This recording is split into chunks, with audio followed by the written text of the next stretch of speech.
You got a cigarette? No, not right now. All right, so I'm here with Lee. Lee, how old are you? I'm 28 years old, brother. Are you originally from Arizona? I'm originally from Delta, Colorado. And what are you doing out here in Arizona? Well, I got caught on a Proposition 200 charge. I got caught with 2.4 pounds of marijuana and 2 fentanyl pills.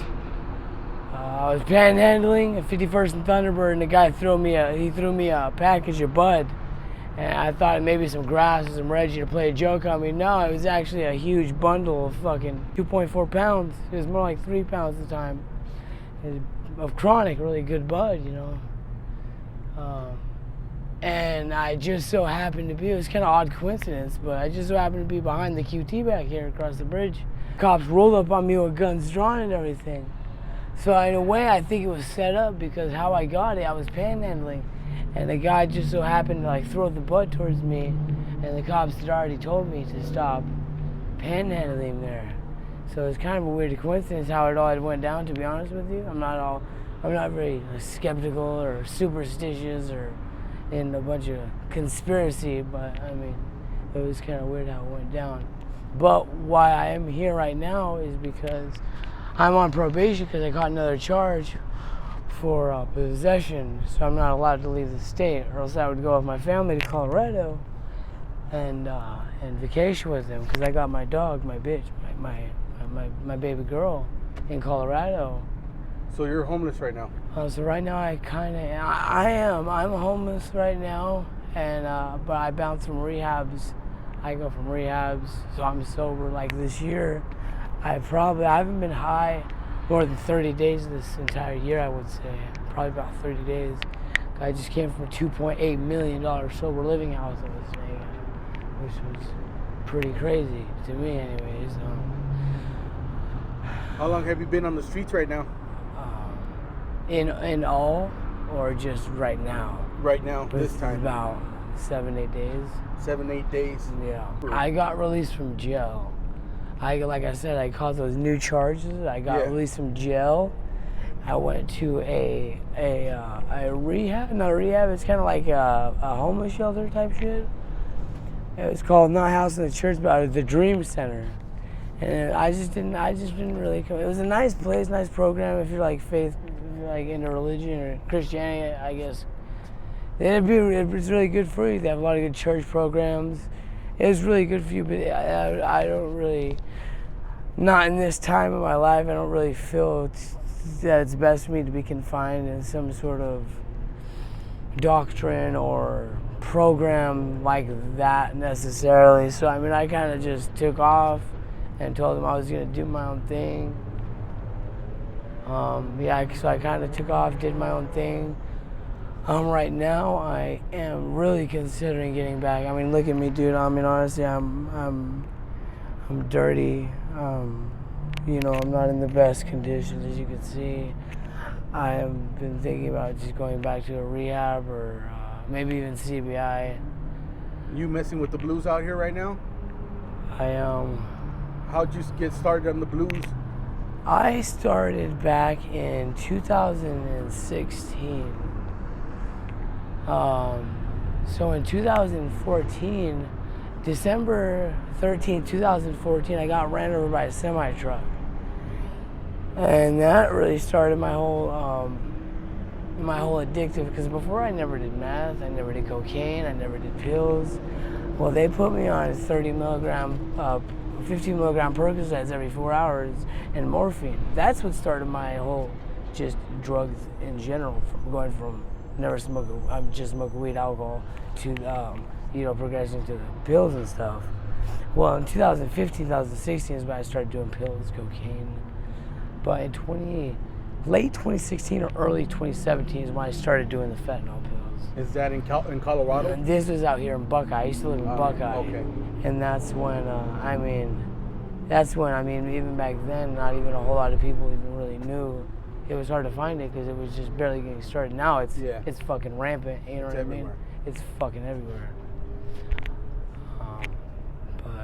But yeah, I do remain hopeful with whatever goes on. I'm not. That's the hotel. Can't really have you hanging out if you're not. Okay, we'll wrap it We're up. right now. conducting yeah, thank you.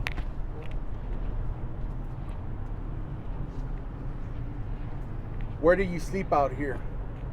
I sleep where I can, man. Dude, I try my damnedest to not sleep on the fucking ground. I like bust out. I try to gather like something fucking soft and like something at least somewhat clean to contain it, so I'm not sleeping on something dirty. That's what I try my best to do. Aside from that, dude, a lot of times I just stay up, honestly. Like, not even gonna lie, I smoke some fucking meth. I do some fucking drugs, and I like to prefer to stay up, just walking around on my nasty ass feet, you know. How dangerous is it out here? It's very fucking dangerous out here. I could not tell you how many times I've seen people in shootouts get shot.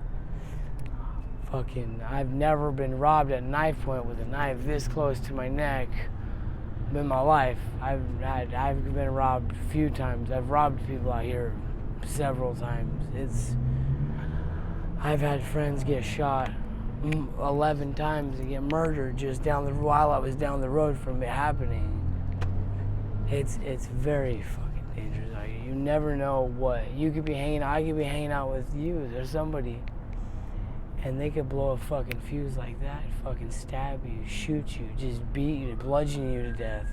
People, I've seen some crazy shit out here. People are they don't care if you're young. They don't care if you're a girl. They don't care. They don't care if you're old.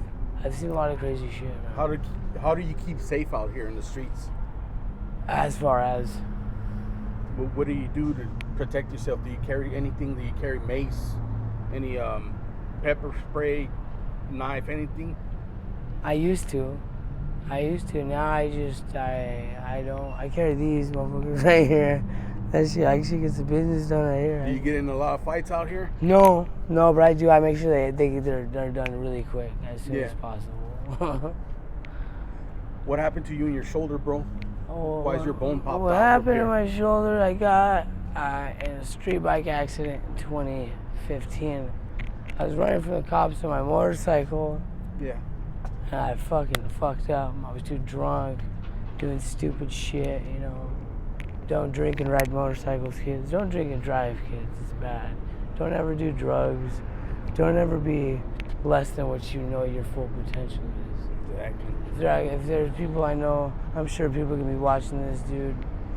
If you're even in the midst of the beginning of drug addiction, or you've been doing it for a while, just know that this is not the fucking answer. This is not. This shit's for the birds, homies. You know what I mean? You guys are we are meant for such bigger stuff. Do you have family back home in Colorado? I do. I have family out here as well. Who do you have? You have your mom, dad, siblings? I have my mom. My dad's in prison for life. I have my sister. My sister is still kind of young, so they're still kind of doing their thing. Yeah. So they're doing good? Yeah. Do they know about your situation? I don't know. I don't know. I know they might or they might not. I don't know. So you don't keep in contact with them? Not right now. I haven't been. Why not? Not right now. Just because I don't like worrying people. I feel like I worry my family enough. Yeah. So it's kind of halfway just kind of worried how they take it if I were to tell them. You know what I mean? If they ever do stumble upon this interview, what would you like to tell them? I love him, and I miss him. I can't wait to see him, and I really hope that, as far as my younger sisters go, I really hope that they don't ever do any of the shit that I've done. And for my one sister that does do some of the stuff I do, I pray for you every time we have a meeting, every time we have open prayer, every time we say the Serenity Prayer. I'm thinking of you and I'm praying for you, that you get off of this shit, because I know your true potential is so much more than this. This is an ugly, despicable, fucked up way to live. Why do you think the kids out here are so quick to try blues? I think would you agree? Do you think it seems harmless? Blues, you know what I mean? A little blue, but does it seem harmless? Would you say? It seems kind of. Not from what you hear. Yeah. But I mean, I think if you were to see it, you'd be like, oh, it's just a little pill, you know? smoking up here. So that's what you think it is? I People saw, just think no, it's- I mean, well, there's a multitude of, I mean, that along with everyone's fucking doing it, dude. Everyone and their fucking dog and their grandma sitting there smoking blues. You see the foils everywhere. You see guys sitting there like this everywhere. Have you I seen think that's the- why kids are so quick to do it. Have you seen the new stuff that's out here? The Skittles? The blue Skittles? Blue Skittles. The one that's I've heard- like I've heard of that. a rainbow colors? Someone's telling me something about this earlier today that I guess tell me about I this. guess they're just hitting the streets. I seen a news article on it. Mm-hmm. So I guess they're starting to target the kids now. Why? Crazy. It's like an appeal to them. Yeah. They come in like rainbow color or whatever. Oh, so it's more of like, wow, It's crazy. wow. Yeah, that's All right, man. sad. Well, thank you for sharing your story. I Yeah, really do dude, appreciate absolutely. It, man. I can't wait to see my video on YouTube. Are you okay with me using this on my YouTube channel? Nah, dude, that's cool, man. I appreciate what you're doing, man. I think it's good that we have outlets as far as, you know, like 3TV news and shit. We need stuff like this where kids are more on the platform, more in the media, where they can see stuff like this and subscribe. And you know, I think that's good. Yeah, I you think don't really it's see great the- what you're doing. The news dude. doing this. I've huh? seen your videos on YouTube, and I actually use your stuff to look for my friends or people that I've knew from out here because I've been out here a few times. And, yeah, so when I was tweaking out in Colorado, I was there and I watched your videos for a while, man. But yeah, I really appreciate what you do, man. All right, man. Well, thank you for sharing your story. Yeah, dude. Just in case some of my subscribers want to reach out to you, do you have any contact information or any emails or anything like that you want to put out there? No. Raymond Herrera, I have a Facebook. You might see me with long hair or whatnot. But All right. yeah. Hey, God bless everybody. Yeah. You All guys right, are man. meant for amazing things. And don't be stuck out here like me. Like these invisible people out here baking in the fucking sun. Don't do drugs, motherfuckers. All right, homie. Thank you. Yeah, dude.